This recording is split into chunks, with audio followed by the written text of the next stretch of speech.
Olá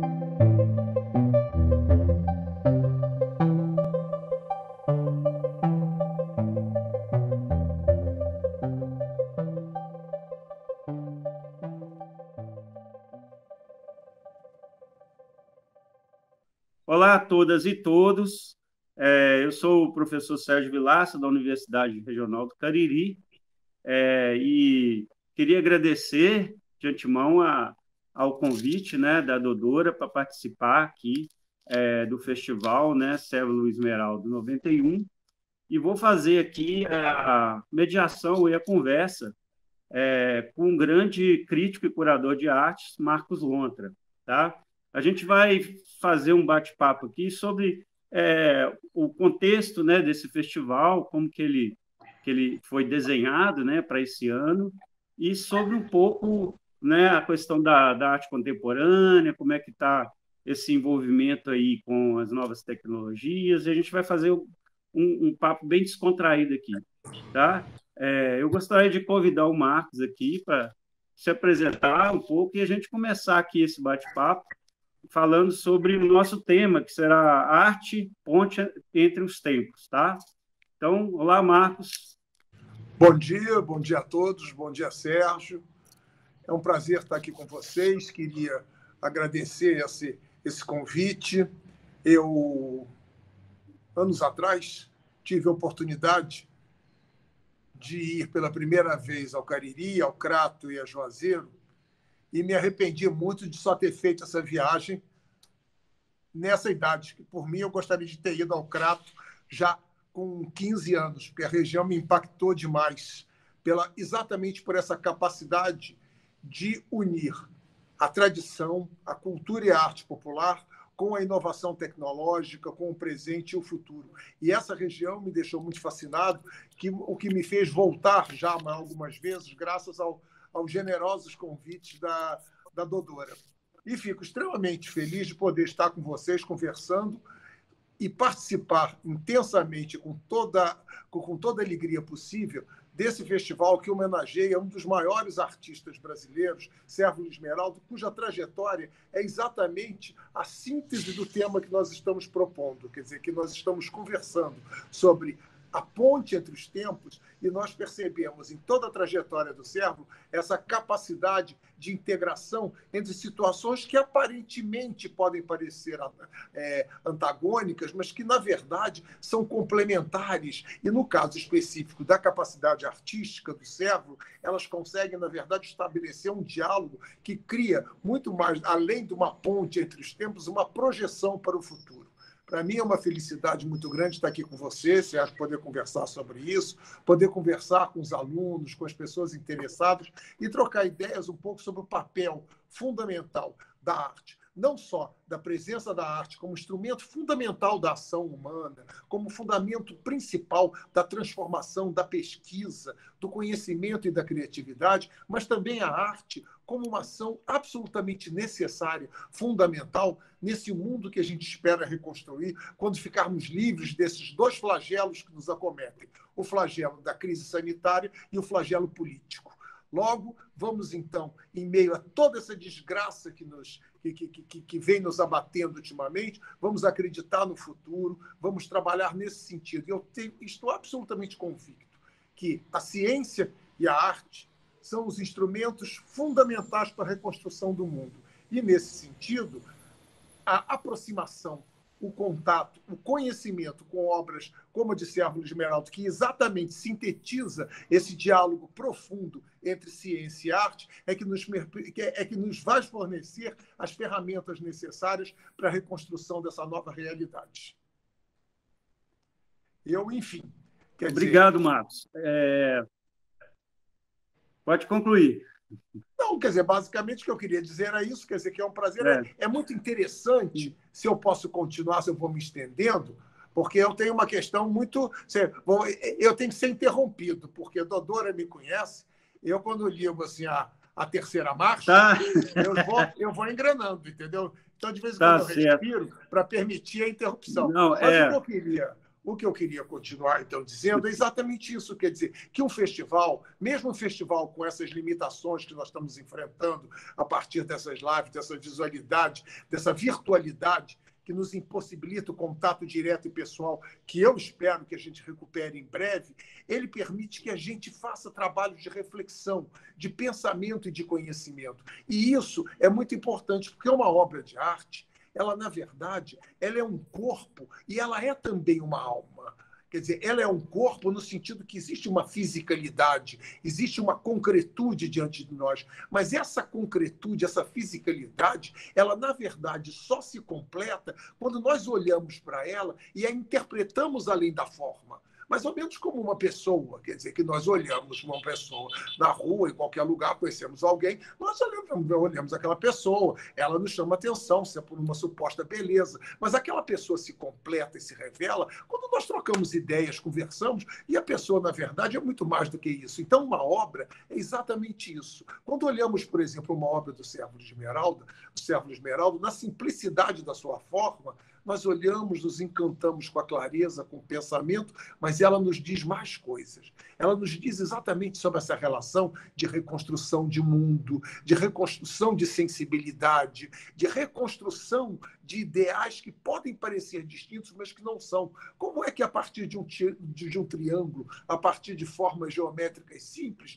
você pode criar poesia? É isso que todo o trabalho do Sérvulo nos ensina. Não quer dizer que todas as pessoas devam fazer trabalhos como o Sérvulo, mas devem ter, sim, todo e qualquer artista, a liberdade e a identificação com o que sente e dar a isso um sentido poético e um sentido objetivo de construção de forma, de elaboração de imagens, enfim, de construção de um repertório que lega para o futuro exatamente como o nosso grande artista tem legado. Essa é a nossa ideia, e o festival, a meu ver, ele tem por objetivo exatamente isso. Ele tem por objetivo não apenas apresentar o Sérvulo no seu potencial criativo, mas extrapolar a capacidade do artista de informar, de seduzir, de sensibilizar as pessoas. Por isso é que nós estamos sempre voltados com essa prática pedagógica. Nós sabemos claramente que só podemos, na verdade, criar uma educação de qualidade, que é o grande desafio brasileiro, se nessa produção, se nessa educação de qualidade tiver inserido o aspecto artístico.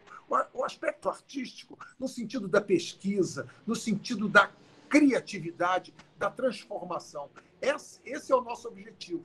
Essa é a nossa ideia de dar essa possibilidade de que a gente possa ampliar o contexto da arte, que a gente possa entender a arte não apenas como uma gaveta de um armário, concentrada, muitas vezes, numa linguagem específica e algumas vezes até complicada, mas a arte como fenomenologia essencial do ser humano, a arte como um instrumento de transformação. É a partir da atividade artística que o homem gera cultura, e nós somos fundamentalmente, ainda hoje seremos sempre, agentes dessa cultura. Por isso que, ao praticarmos, ao desenvolvermos, ao elaborarmos eventos importantes como o Festival Sérvulo Esmeralda, nós estamos, na verdade, convidando as pessoas a pensar conosco, a pensar sobre arte, mas a pensar sobre o mundo, a pensar sobre a situação humana, enfim, a refletir e, a partir dessa reflexão, poder transformar, poder criar, poder, na verdade, se identificar com as razões essenciais da nossa espécie,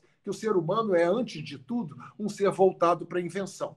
Esse é o nosso desafio, é o que a gente tem sempre proposto, tem sempre conversado com Dodora e com as pessoas daí do Ceará, no sentido de que a gente pode realmente dar um sentido maior a essa ação artística, que a universidade possa participar conosco, que a gente possa estabelecer uma relação mais intensa, na qual a universidade, além de ser um templo do saber, seja também um agente de transformação social e estética, esteja integrado à comunidade. Muitas vezes a gente percebe esse distanciamento, que é provocado por uma série de questões que não dizem respeito, evidentemente, ao saber específico acadêmico, mas que este saber específico acadêmico, com todas as dificuldades, a gente possa transformá-lo, a gente possa levá-lo à rua, ao contato com as pessoas, para que a universidade possa, na verdade, cumprir o seu papel. A ideia também que a gente tem no festival, e isso eu tenho conversado com Dodora constantemente, é criar essa relação direta com o meio acadêmico, para que a cidade toda possa ser um grande laboratório de pesquisas estéticas. Esse é o nosso desafio, e isso, sem dúvida, um artista como Cérvulo sempre se interessou com isso. Basta ver a presença marcante dele em Fortaleza, em diversas outras cidades, com obras monumentais, que é onde a gente percebe ele mais se realizava. Ok, Marcos. É importante essa conceituação, né? Até era a pergunta que eu ia te fazer, como que você, além de você estar aqui com a gente efetivamente nessa fala, você um dos idealizadores aí, né? Desse festival. E como que você pensou, né, junto com Dodora, essa questão dessa tradução, né, das obras tridimensionais, né, que vão ser painéis, né, vão ser uma tradução, né, das obras tridimensionais, principalmente, para esse universo do Crato hoje, né, e como que vocês pensaram essa questão híbrida, né, porque vai ter algumas atividades presenciais, mas muito do festival vai ser feito dessa forma híbrida, né? A gente vai trabalhar com a internet, com ações, né, que mediadas pela internet, por celulares, e como que vocês pensaram em fazer isso, estabelecer esses diálogos, né? Que é visto que a obra do Cérvulo ela é bem marcante, né, em termos de grandiosidade, de importância.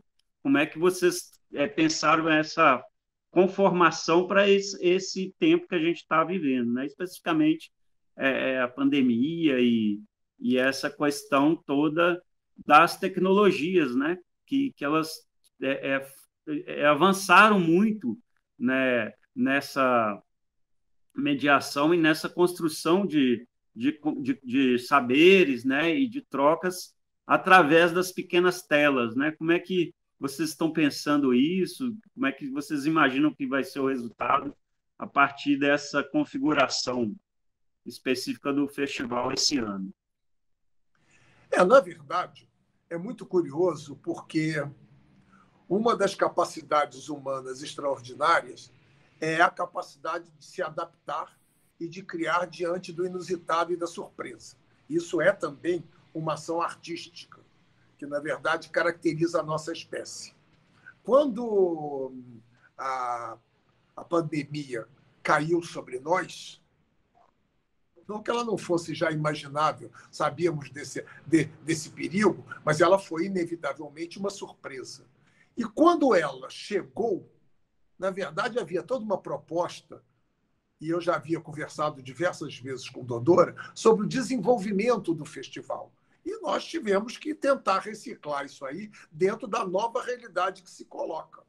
Evidentemente que hoje, depois de um ano e pouco, vivendo nesse clima, com todas as dificuldades, com todos os problemas, mas também com possibilidade de entendermos os nossos limites e as nossas ações, a ideia foi dar sentido a esse festival, procurando mantê-lo presente na vida das pessoas, através de ações virtuais e, eventualmente, algumas presenciais, que não serão jamais no nível e no volume, na quantidade que gostaríamos, mas que, de qualquer maneira, já podem manter uma presença, uma possibilidade de discussão. Algumas questões do mundo virtual, nós sabemos que vieram para ficar.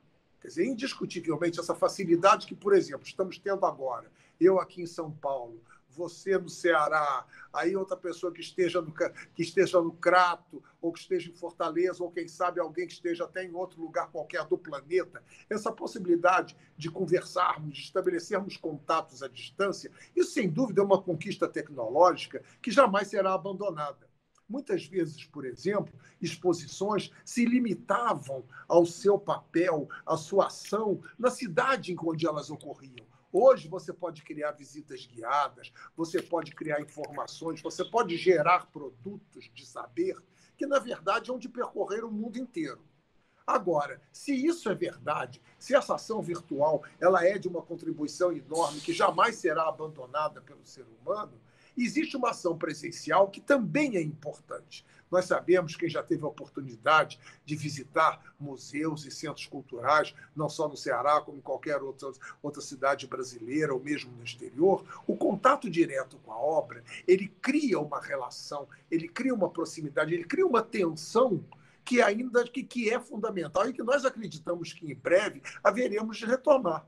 Então, a nossa ideia nesse festival é criar como se fosse assim uma bolha, para usar, né? Tem um trabalho do Servo que tem uma coisa, sabe, que tem uma estrutura de plástico com água, que é aquela sensação de que aquilo em algum momento aquilo balança, aquilo tensiona aqui, aquilo vai rasgar, mas não vai, aquilo está absolutamente seguro. Eu acho que é um pouco essa metáfora do que é o nosso festival hoje. É esse trabalho, sabe, do equilíbrio, do balanceamento entre saberes, entre conhecimentos que a gente pode transmitir a partir da comunicação à distância, mas também levando em consideração que isso tudo é uma espécie de laboratório, que nós estamos desenvolvendo ideias, estamos desenvolvendo saberes para que a gente possa, num futuro que espero o mais próximo possível, que a gente possa, na verdade, inserir isso na nossa vida cotidiana. Quer dizer, que a gente possa voltar com esse festival realizando, trocando ideias, fomentando o conhecimento. Porque é isso que eu acho muito importante,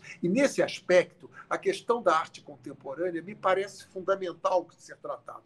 Vivemos um longo período de ações modernistas que determinavam a arte para um sentido utópico, de um mundo ideal, de um mundo perfeito e organizado, que, infelizmente, as respostas não foram as que esperavam. Ao contrário, vivemos hoje numa sociedade distópica, numa sociedade onde as situações, onde o agravamento das crises provocadas pela ganância, provocadas pela falta de ética nas ações tecnológicas, enfim, por uma série de questões, destruição do planeta, crise climática, enfim, a ganância humana hoje está sendo posta em xeque. E a arte, evidentemente, acompanha essa situação. É muito curioso no Brasil, porque, num determinado momento, artistas, digamos, da última geração modernista, ao invés de se aferrarem a conceitos estabelecidos, como Max Bill, por exemplo, e tantos outros, que acabaram levando a arte ao minimalismo, sem nenhuma criatividade, sem nenhuma poesia, esgotando toda a questão formal, no Brasil, curiosamente, arquitetos como Niemeyer, escultores como Sérvulo Esmeraldo, Weissman, transformadores como Hélio Oiticica, por exemplo, essas pessoas compreenderam que, na verdade, esse modernismo que estava esgotado, ele já criava, quase para usar uma expressão, digamos, da moda, ele já continha nele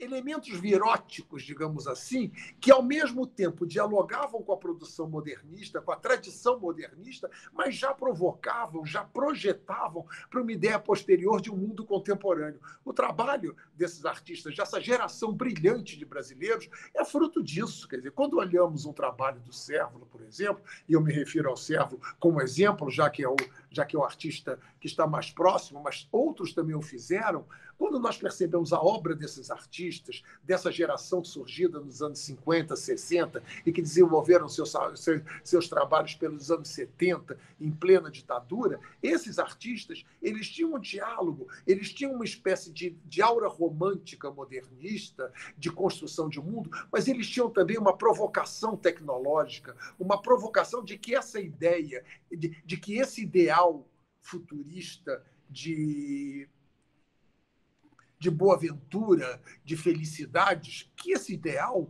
ele seria muito mais difícil de ser construído do que se imaginava. E que o papel da arte é que deve ser valorizado. Qualquer tipo de arte, inclusive a arte que se chamava arte naif, arte popular. Reparem como as adjetivações são sempre curiosas e perigosamente preconceituosas, porque elas sempre se referem à arte do outro através do adjetivo, como se arte, no seu sentido total, desprezasse a adjetivação, porque ela seria, sem dúvida, a arte ocidental branca. As outras, rica, branca.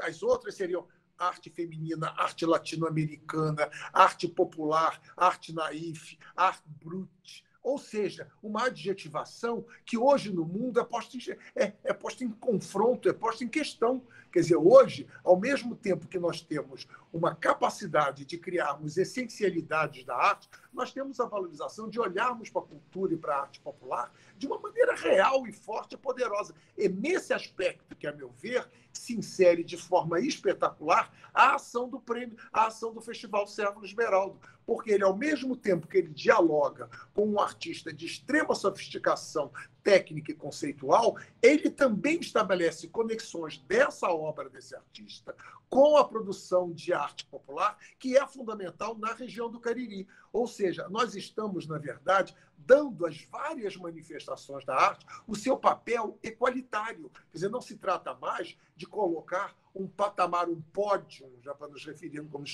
acabamos de sair dos Jogos Olímpicos, um pódio de medalhas de ouro, prata e bronze, mas sim compreender a ação, a iniciativa artística, seja ela com uma linguagem, digamos, mais próxima às tradições populares, mais adequadas às questões da integração com o artesanato, até um tipo de trabalho que dialogue com a filosofia, que dialogue com procedimentos tradicionais da arte ocidental, todas, na verdade, criam uma espécie de rizoma, para eu usar esse conceito tão divulgado deleuziano, uma espécie de rizoma de integração, de ação, que faz da arte uns vasos comunicantes com o mundo inteiro. Essa não classificação é que dá um aspecto curioso da arte. Hoje nós vemos no Brasil, por exemplo, a valorização de imagens e produções absolutamente obliteradas da nossa história, vindo dos movimentos dos negros, a presença, por exemplo, dos judeus na construção da estética brasileira, dos árabes extraordinariamente, enfim, a presença esquecida das mulheres, a construção da linguagem feminina tão essencial, as ações, enfim, de gênero, as ações étnicas, as ações que, na verdade, formam esse contexto, esse painel espetacular que é o Brasil. Quer dizer, olharmos para esse Brasil de verdade, não esse Brasil manso, esse Brasil que, na verdade, se dizia cordial, se dizia generoso, porque ele era generoso para os bem-aventurados, para os ricos, para os poderosos. Hoje não. Hoje nós estamos vendo a realidade nua e crua do Brasil. Nós estamos vendo a violência intrínseca desse país, que acompanhou-se, como é que ao longo de toda essa história brasileira sangrenta, silenciosamente cruel. Hoje, por pior que a situação possa parecer, ela é, na verdade, esse espelho desnudado de nós mesmos. Então, é exatamente isso que é o papel da arte. E essa relação entre a ação popular, entre a ação supostamente erudita, enfim, essas todas manifestações da arte que nos interessam por igual. E, nesse sentido, eu vejo a região do Cariri como um verdadeiro caldeirão, um caldeirão, sabe, daquelas bruxas gargalhantes, entendeu? Que podem criar, sabe como é que é, novas soluções para o Brasil. Hoje, a situação do grande centro urbano, seja São Paulo, em menor escala o Rio, como essências, como ações, elas continuam importantes, evidentemente, pelo núcleo populacional, elas nunca vão deixar de ter a sua importância, mas a possibilidade de criação, de riqueza, de compreender as várias regiões como laboratório de pesquisas estéticas, é fundamental. Eu, na verdade, aconselho sempre a pessoas, a artistas daqui desses grandes centros no Brasil, como São Paulo, que viajem para o interior. Quantos artistas aqui em São Paulo precisam do Cariri? Como eu, em certo momento, precisei. Quer dizer, para entender o Brasil em todo o seu potencial criativo, em todas as suas tensões e suas complexidades. Esse é o momento atual. Esse é o momento que nós vivemos no festival, que é um momento de reflexão e de preparo para a gente tentar fazer, na verdade, uma festa. Não uma festa fútil, uma festa desinteressada e desligada, mas uma festa real que esse país precisa fazer de reencontro consigo mesmo. Isso é uma função que somente a arte pode proporcionar. E, nesse sentido, eu vejo essa região do sul do Ceará, essa região do Cariri cearense, sabe, da força do Cariri pernambucano, a presença do Nordeste como um todo, com essa criação geográfica, mas, enfim, com toda essa riqueza que nós temos no Nordeste, como elementos estruturais fundamentais para a gente conseguir produzir uma arte que seja, sem dúvida, sofisticada, internacional, mas que fale de nós. Eu acho que esse é o desafio que a gente está se propondo e que eu espero que a gente possa desenvolver ao longo do tempo. Quer dizer, essas associações, essas relações que artistas como Servo, como Niemeyer, como Weissman, como Lígia Clark, como tantos outros, souberam entender. Quer dizer, que o diálogo com o mundo não invalida a nossa capacidade. Servo foi um artista do mundo, mas nunca deixou de ser um menino do Crato. Eu tive a oportunidade pessoal de conviver por longo período com o Oscar Niemeyer. Ficamos juntos no exílio e eu vi como é que é. O Oscar sempre foi um homem do mundo, reconhecido por todos, mas nunca deixou de ser aquele carioca da Lapa. Ele tinha, como dizia o Le Corbusier, as montanhas do Rio nos olhos. É isso. Na verdade, o artista, ele não é o cara que opta. O artista é o cara que agrega. E é esse sentido de agregar coisas, que o Tunga dizia muito bem, que a arte é unir coisas distintas. Quer dizer, essa capacidade é uma capacidade que a gente encontra de maneira extraordinária no Brasil. Por isso que o nosso desafio agora, por isso que a nossa proposta nesse festival, e é para ser uma proposta ousada mesmo, porque essa coisa, sabe como é que é de modéstia, não funciona muito não, sabe como é que é? A gente tem que ser ousado, porque essa é uma região rica geologicamente, rica culturalmente, rica paisagisticamente, rica de talentos, é que a gente possa, na verdade, dar um sentido maior a ela, dar uma integração maior, porque esse intercâmbio é fundamental. Para mim, eu entendo o nosso papel no Festival Servo Esmeralda nesse sentido, quer dizer, a partir desse grande nome da arte brasileira, a gente potencializar capacidades criativas, potencializar discursos, potencializar teorias, que é algo que é muito fundamental que a gente comece a fazer. Nós vivemos no Brasil uma produção acadêmica ainda pequena e muitas vezes certas teorias passam a ser verdades absolutas. Estamos às portas da comemoração da Semana de Arte Moderna de 1922 e o que nós vemos é uma espécie de discussão que parece que estabeleceu-se um fla-flu. Quer dizer, uns que acham que a Semana de 22 foi um instrumento transformador de toda a situação brasileira. Outros que tentam desmoralizá-la como se ela não fosse nada, fosse um convescote de riquinhos. Enfim, não é nenhuma coisa nem outra. A Semana de 22 ela foi fundamental. Ela identificou o Estado de São Paulo como um agente participante da arte e da cultura nacional de maneira extraordinária, da mesma maneira que o modernismo pernambucano também foi essencial. Há uma diferença aí, porque em algum momento a burguesia paulista resolveu investir no saber universitário e produziu-se teses. Então, esse domínio do modernismo, a partir de um olhar do modernismo paulista, foi causado não por culpa de São Paulo, mas pela incapacidade nossa de refletir sobre nós mesmos, seja no Rio, seja em Pernambuco, seja no Ceará, seja em Minas Gerais, seja no Rio Grande do Sul. São vários os modernismos. Mas a história também é escrita por símbolos.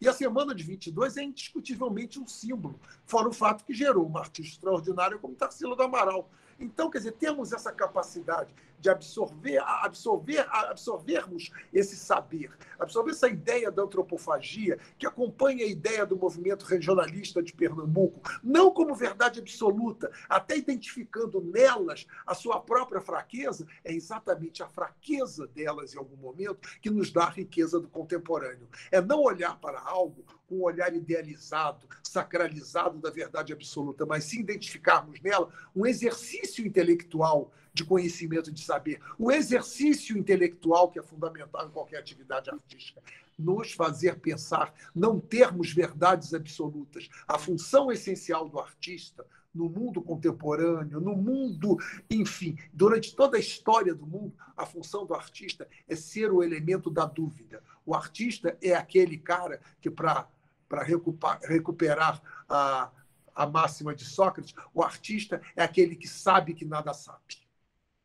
Isso é que é fundamental. É a capacidade de olhar para alguma coisa e perguntar: será? E colocarmos a dúvida. Quando colocamos a dúvida, estamos, na verdade, criando as alavancas para a transformação. Vamos lá, Sérgio. Maravilha, Marcos.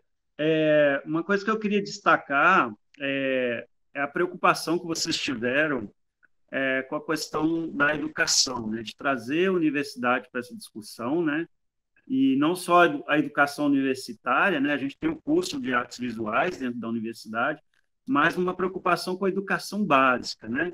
Porque 100 anos depois, né? Quase 100 anos depois, né? Da Semana de 22, a gente tem aí um panorama que as pessoas têm muito acesso à informação, né?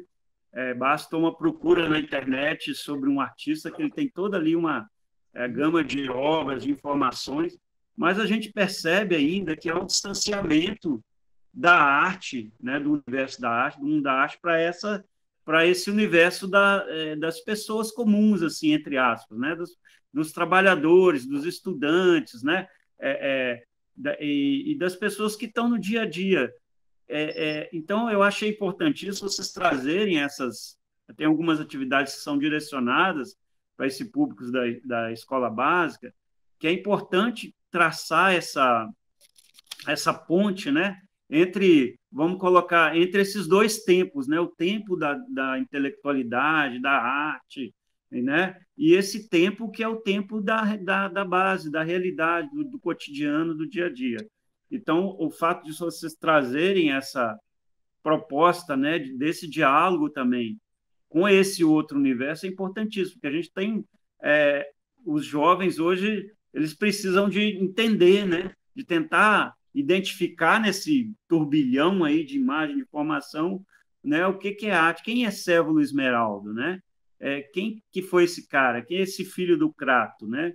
E o que é a arte moderna, a arte contemporânea pode trazer aí para uma reflexão sobre a arte popular, ou a arte do grafite, né, ou a arte que esses meninos fazem aí pelo celular, enfim. Então, assim, eu queria que você comentasse um pouco essa proposta, né, de trazer essa discussão com essa base aí, que é a educação, né, que não está dentro da universidade, mas está no entorno.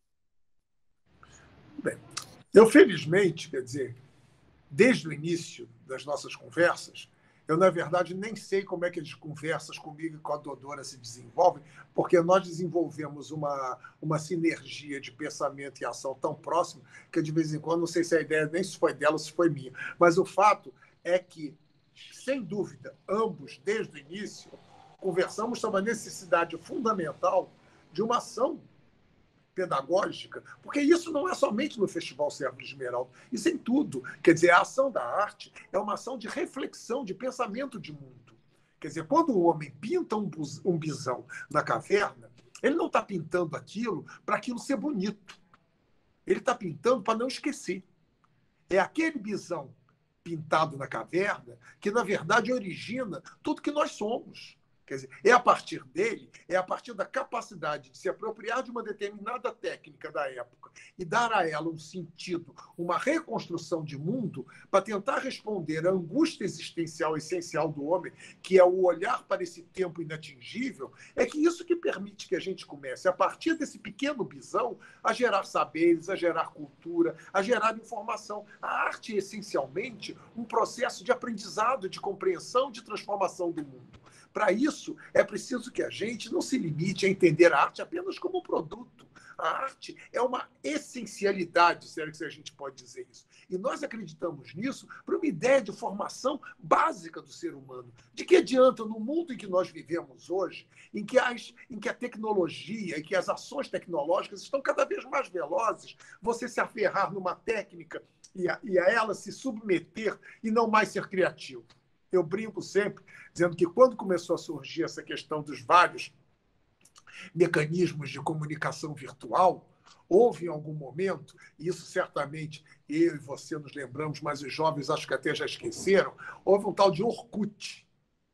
Havia esse tal de Orkut que eu comecei a ter muita dificuldade com esse bendito Orkut. Mas um belo dia, todo mundo começou a ter o Orkut. Aí eu cedi e entrei no Orkut. Acabou o Orkut. Hoje, as pessoas nem sabem mais o que é isso. Se nós pegarmos aqueles primeiros celulares que pareciam uns trambolhos gigantescos, aquelas coisas, hoje você tem comunicação, internet, ou seja, a velocidade do mundo é tamanha que você precisa acelerar o seu passo, senão você fica para trás.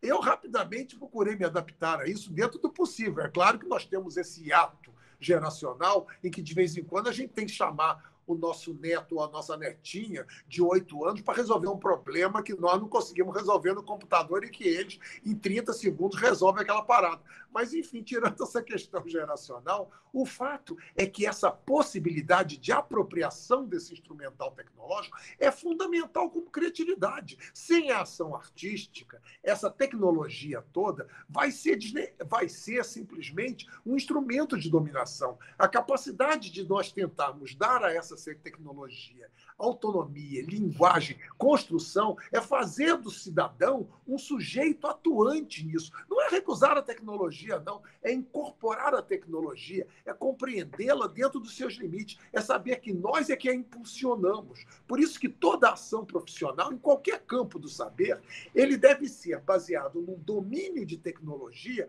mas numa prospecção de que essa tecnologia está em constante evolução. Para que a gente não fique assim, fulano domina uma tecnologia. Muito que bem, daqui a 5 anos a tecnologia é outra, o fulano não domina mais aquela, foi descartado, o fulano é desnecessário. Ou seja, toda tecnologia tem atrás nela própria a sua capacidade de transformação. A ação artística é fundamental nessa hora, é de entender que entender essa ação dialética da tecnologia, é entender que ela pressupõe o contato permanente para o seu próprio caminho, para a sua própria evolução. E isso, a prática, a ação de instrumentos, de ações educacionais, ela é fundamental. Uma criança que naturalmente vê o mundo como matéria plástica, como matéria moldável, como matéria de transformação, essa criança ela está pronta, entendeu? Para entender a tecnologia, não na sua verdade absoluta, mas na sua projeção. É isso que a gente tem que fazer. O adolescente entender que ele pode manipular aquilo tudo. Hoje nós temos, sabe como é que é, informações. Quanto tempo a gente perdeu tendo que fazer trabalhos de decoreba, né, Sérgio? Você se lembra, eu também, de que a gente perdia, decorava coisas. Eu nunca me esqueço, para contar um assunto pessoal, que uma vez tive que fazer um trabalho sobre a Batalha dos Guararapes. Aquilo acabou com o meu final de semana. Eu tive que pegar, copiar, ver aquela coisa, a data da batalha e não sei o quê, aquela história toda. Hoje está tudo na biblioteca, né? Pô, eu perdi minha praia, perdi tudo. Hoje está tudo no Google. Agora, está tudo no Google a informação. Mas a capacidade de unir essas informações não está no Google. Essa está aqui, ó. Se você não pôr isso aqui para funcionar, não funciona. Muitas vezes, hoje, o que acontece é que as pessoas vão no Google e copiam aquilo como se fossem os robôs. Não, a informação está lá, mas a capacidade de unir essas informações... Aquilo há pouco que eu falei da frase do Tunga, unir coisas distintas. Isso é a capacidade intrínseca humana. A ação humana natural, essencial, é a transformação, é a ação artística.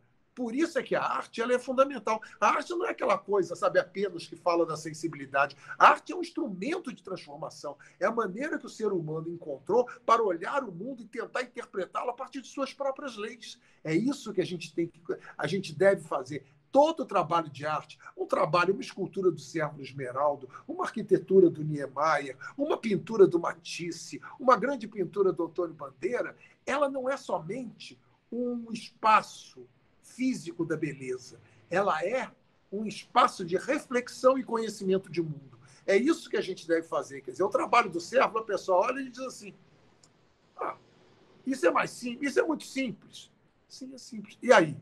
Vamos pensar sobre ele? E aí, quando a pessoa sai daquela limitação de eu não quero saber de nada que me faça pensar, quando a pessoa é provocada a pensar, ela começa a descobrir, naquela forma simples, uma série de histórias, uma série de referências que faz com que ela se identifique e se valorize como ser humano. Isso é que, para a gente, é muito importante. Quer dizer, é essa capacidade da gente criar essas relações com a universidade, por exemplo. Numa cidade como Crato, que nós temos uma universidade atuante, é importante que a gente leve esse saber, que a gente esteja integrado. Isso é uma proposta que eu tenho certeza, que sempre foi uma defesa de Dodora, com a qual eu concordo plenamente, de que esse festival ele vai ser cada vez mais uma criação coletiva entre nós e vocês. É assim que a gente consegue. É na integração dos saberes, na integração dos conhecimentos que a gente pode criar, inclusive, discussões sobre o que nós estamos fazendo, sobre onde que podemos melhorar, onde que podemos atuar de maneira mais efetiva. Será que vale a pena mudar a rota um pouco para cá, um pouco para lá?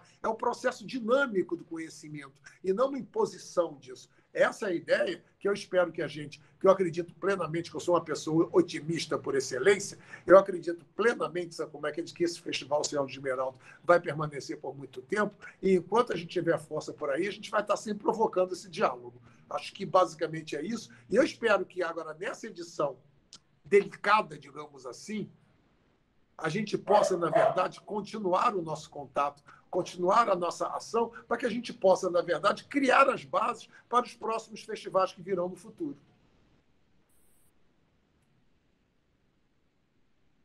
Perfeito, Marcos.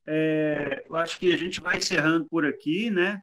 Vão ter outras falas, outras mesas que complementam essa discussão importantíssima que Marcos traz para a gente, essas reflexões de um cara que tem experiência aí, né, de pelo menos 50 anos, né, transitando pela educação, pela curadoria, pela administração pública, né? Já foi aí secretário de Cultura.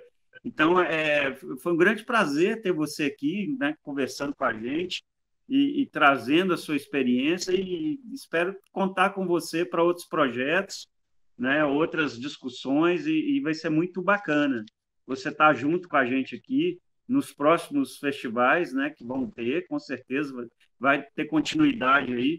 Eu agradeço muito a você ter se disponibilizado a conversar com a gente, e a universidade está muito feliz de estar podendo apoiar esse grande festival, né?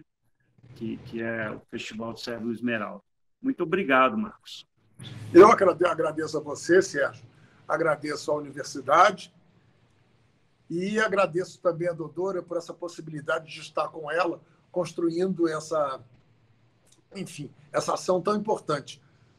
Só se lamento, infelizmente, não poder estar aí no Crato, que é um lugar que eu, como falei no início, conheci há pouco, mas já faz parte da minha rede de afetos.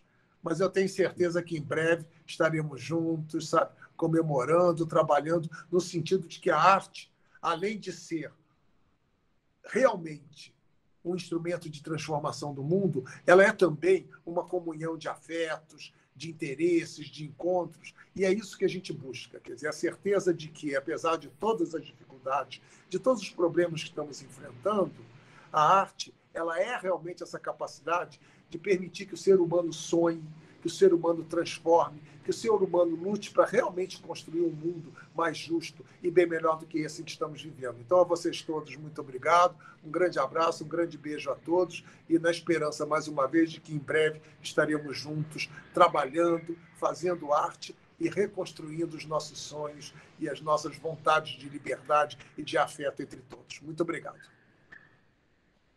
O Cérebro Esmeralda, digo sempre que foi uma criança brincando, inventando, vendo o mundo como um laboratório e experimentando tudo que tinha à vista.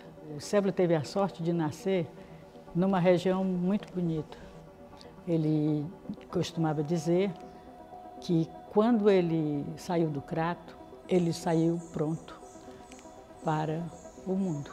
Em São Paulo, em Paris, ele aprendeu técnicas, mas a linguagem ele trouxe do Crato.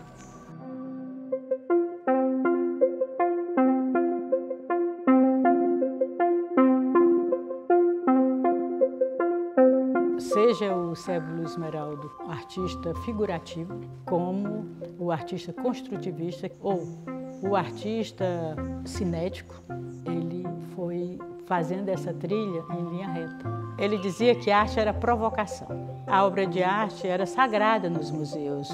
Você não podia tocar. e o Sérvulo pedia para tocar, né? Então, isso já mostra assim, o ser transformador que era o Sérvulo Esmeraldo e o papel que ele via na arte. Arte e ciência são irmãs. Elas trabalham com a racionalidade e com o sensível. E Sérvulo Esmeraldo é um dos exemplos claros dessa ação que integra a racionalidade, a clareza, o método, com a sensibilidade, a descoberta e a poesia. É, portanto, uma síntese perfeita entre arte e ciência. A arte é uma percepção do ser, do estar no mundo. É um convite para uma travessia, para você olhar, certo, coisas que não estão tão aparentemente ali estabelecidas. Por isso que eu acho que a obra dele é muito essa do movimento. Do movimento da paisagem, mas, sobretudo, é um movimento muito interno, de você se mover, né? Os anos do Sérvulo no Brasil, da volta da Europa, né, são anos dedicados à vida pública, à arte pública, que ele dizia que era arte para todos. Quando o Sérvulo, né, ele passa a desenvolver mais esse trabalho de uma arte pública, ele traz para a gente também uma reflexão do exercício do direito à cidade. Sérvulo, nesse aspecto, foi e sempre será o menino do Crato. O Crato foi a grande paixão do Sérvulo Esmeraldo. Era uma paixão trabalhada, que ele queria levar para o Crato o que havia de melhor. Então, o Festival Sérvulo Esmeraldo nasceu desse desejo, dessa vontade do artista de colaborar com a sua região, tocando nela o que é mais necessário no seu entendimento, que era a contemporaneidade. Arte contemporânea é experimentação, é pesquisa, é criar paradoxos diante da vida. Mesmo ali no Cariri, que tem uma tradição, né, popular muito forte, né, mas ele faz essa conexão com a arte contemporânea. O principal objetivo do festival é a formação, tá? Nós temos esse compromisso. Ele é, sobretudo, um festival de formação de repertório. As pessoas que chegam a esse festival, elas vêm para uma experiência. O que se busca é exatamente isso, é criar condições para que essa experimentação possa florescer. E também tem intercâmbios, convida pessoas de vários lugares do Brasil e do mundo e da cena também da região. O festival apresentará uma exposição ao ar livre de reproduções fotográficas de obras icônicas do Sérvulo Esmeraldo, esculturas públicas que estão em Fortaleza. Essa exposição será muito trabalhada didaticamente nas escolas e nas mídias digitais. Então vamos levar o Sérvulo Esmeraldo, a sua vontade de aventura, a sua travessia com a linha da Chapada, chegando ao Crato de volta. O festival é isso, é o espírito vivo do Sérvulo Esmeraldo.